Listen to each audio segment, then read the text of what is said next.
Bismillahirrahmanirrahim. Assalamualaikum warahmatullahi wabarakatuh. Perkenalkan, nama saya Laude Muhammad Arham Al-Amin, NIM 23630.003, kelas A. Baik, saya berasal dari Universitas Dayano Ihsanuddin, Teknik Sipil 2025. Baik, sebelumnya saya akan melanjutkan RPS, yaitu RPS 7 yang mengenai survei lalu lintas.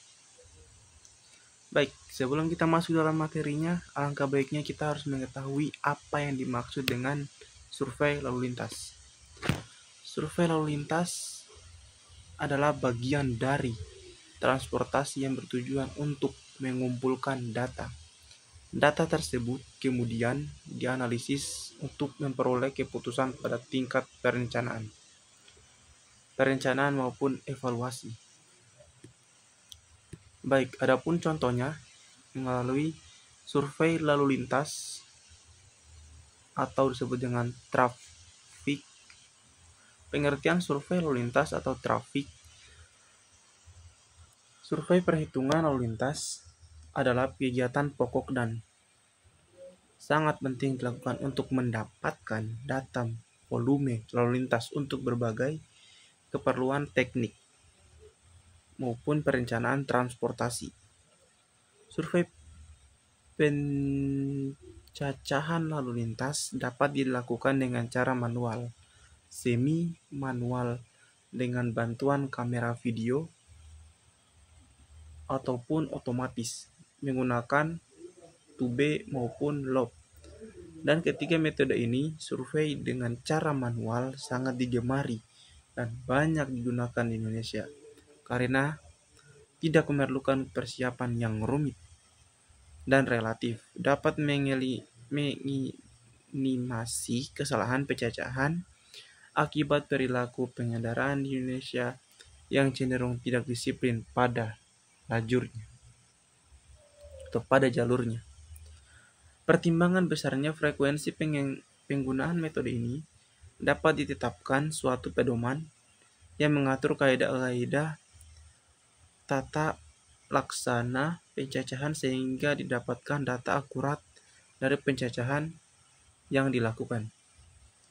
Pedoman ini disusun untuk mengakomodasi berbagai keperluan data lalu lintas, baik pada ruas jalan maupun persimpangan. Referensi yang digunakan dalam pedoman ini adalah berbagai pengalaman praktis dan manual-manual yang telah disusun untuk berbagai kepentingan studi maupun perencanaan. Dengan diterbitkannya pedoman ini dan suatu keragaman dalam metode pelaksanaan pencacahan termasuk organisasinya, sehingga data yang didapat dari pencacahan dapat direferensi dan pelaksanaan pencacahan dapat dilakukan cara lebih sistematis. Survei perhitungan lalu lintas dengan cara manual. Ruang lingkup pedoman ini mengatur tata cara pencacahan lalu lintas dengan cara manual pada ruas jalan dan persimpangan untuk berbagai tujuan penggunaan data, seperti analisis geometris, kinerja lalu lintas, dan struktur perkerasan jalan maupun manajemen lalu lintas. Pedoman ini mencakup tata cara survei, organisasi, peralatan, dan langkah-langkah ketaksanaan survei. 2. Acuan normatif. Undang-Undang RI Nomor 13 Tahun 1980 tentang Jalan.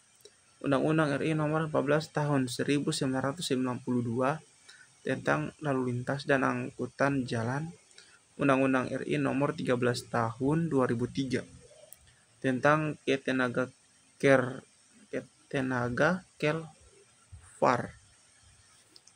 Peraturan Pemerintah RI Nomor 26 Tahun 1985 tentang Jalan. Peraturan Pemerintah RI Nomor 43 Tahun 1993 tentang Prasarana dan Lalu Lintas. Peraturan Pemerintah RI Nomor 44 Tahun 1993 tentang Kendaraan dan Pengemudi. 3. Istilah dan definisi. 3.1 Volume lalu lintas. Jumlah kendaraan bermotor yang melewati suatu titik pada jalan persatuan waktu dinyatakan dalam kendaraan per jam atau LHRT atau yang disebut dengan lalu lintas harian rata-rata tahunan. 3.2 Kendaraan. Unsur lalu lintas di atas roda. 3.3 Kendaraan ringan. Kendaraan bermotor beras 2 dengan 4 roda dan dengan jarak as 2,0 m SD 3,0 m. Meliputi mobil penumpang, pelet, mikrobis, pick-up, dan truk kecil. 3.4 Kendaraan berat. Kendaraan bermotor dengan lebih dari 4 roda, meliputi bis, truk 2 as, truk 3 as, dan truk kombinasi. 3.5 Sepeda motor. Kendaraan bermotor dengan 2 atau 3 roda, meliputi motor dan kendaraan roda 3. 3.6 Kendaraan tak bermotor. Kendaraan dengan roda yang digerakkan oleh orang atau hewan, meliputi sepeda, beca, kereta kuda, dan kereta dorong. 3.7 Kapasitas. Arus lalu lintas maksimum yang dapat dipertahankan pada suatu bagian jalan dalam kondisi tertentu biasanya dinyatakan dalam kendaraan per jam atau SMP per H. 3.8 Alat cacah genggam atau disebut dengan handy tally counter, alat untuk mencacah jalan kendaraan. Jumlah kendaraan tertera pada deret angka yang berubah setiap tuas ditekan. 3.9 Jalur. Bagian jalan yang dipergunakan untuk lalu lintas kendaraan. 3.10 Lajur.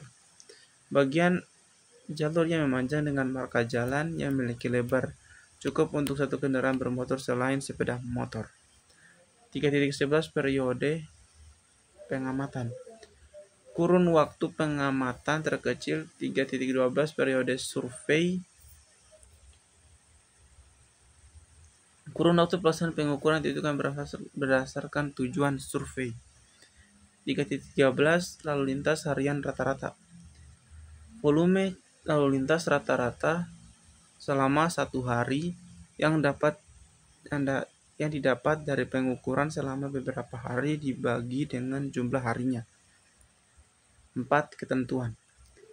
4.1 Ketentuan umum. 4.1.1 Perizinan. Pelaksanaan survei pencacahan lalu lintas harus meminta izin kepada instansi setempat yang berwenang memberi izin, minimal pembina jalan, dan melakukan koordinasi dengan kepolisian. 4.2 Keselamatan dan kesehatan. Selama melakukan survei, petugas survei diharuskan mengikuti ketentuan keselamatan kerja yang berlaku dalam keadaan sehat badan dan rohani, mendapatkan perlindungan dan memadai dari cuaca seperti dari sinar matahari atau hujan, mengantisipasi kemungkinan terhadap tabrakan karena adanya kendaraan atau lalu lintas yang hilang kendali, menyediakan satu orang personil yang mampu melakukan pertolongan pertama pada kecelakaan. 4.3 Pelaksanaan survei. Dalam keadaan normal, survei harus diupayakan tidak terputus selama periode yang telah direncanakan. Untuk menghindarkan gangguan terhadap kesinambungan survei, petugas harus memastikan seluruh perlengkapan dan peralatan pencacahan bekerja dengan baik. 4.2 Ketentuan teknis. 4.2.1 Organisasi survei dan uraian tugas.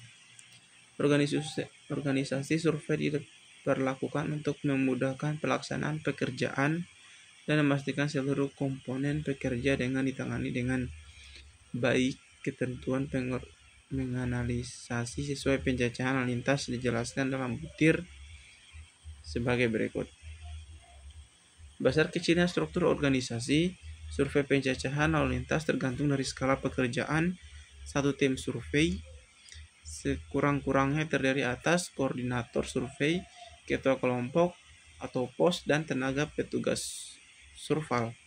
Apabila dianggap perlu, koordinator dapat menunjukkan seorang staf yang berfungsi sebagai tenaga administrasi sekaligus pembantu umum tim surval. Struktur ideal organisasi pelaksana kegiatan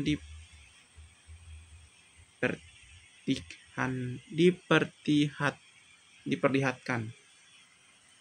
Sekian dari saya, mungkin itu yang untuk RPS 7 tentang cara mengelola data survei lalu lintas. Sekian dari saya.